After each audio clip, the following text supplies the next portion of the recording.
In 2025, the reputation of Gen Z seems worse than ever. Yet we found two young people in Bournemouth who are crushing that stereotype. Sam North is a business owner running his very own fully fledged media company at just the age of 18.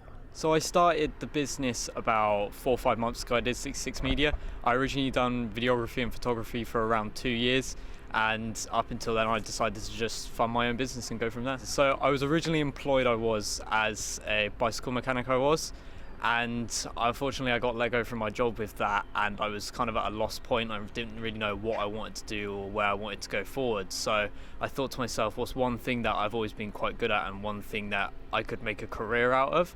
So I decided to go full-time and fund my own media business. My family were a bit skeptical of it at first because I was going through the process of going from job to job, so they thought it was one of those things that I would do it for 6 months and I would move on to another thing. But over the past coming months and everything, my family have been really supportive. They have, and they've encouraged me to carry on doing what I'm doing. I face a lot down to discrimination of my age because I'm quite young. A lot of people don't trust young people. It's unfortunate, and a lot of roadblocks it's new to me. I've never done anything like it before, and I haven't really had a lot of help or advice from anyone. So I've kind of been on my own most of the way, and I've had to learn everything and research everything. I do feel empowered because a lot of people my age obviously don't own their own business and they're obviously working for someone.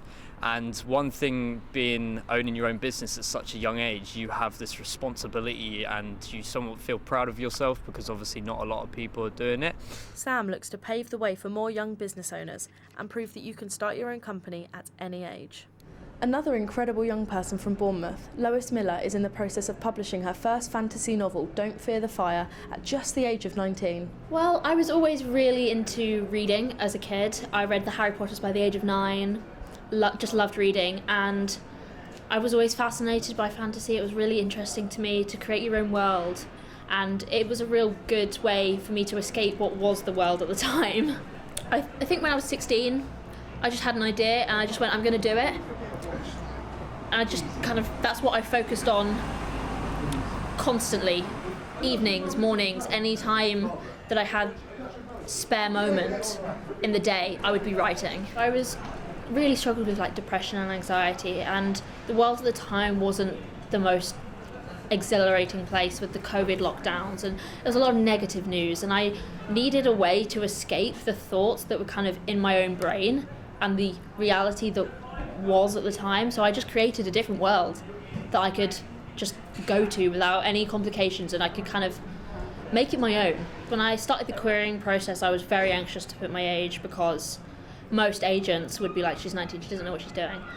But there's a really positive side of being so young. It gives you that uniqueness. It's got a date, 25th of March 2025.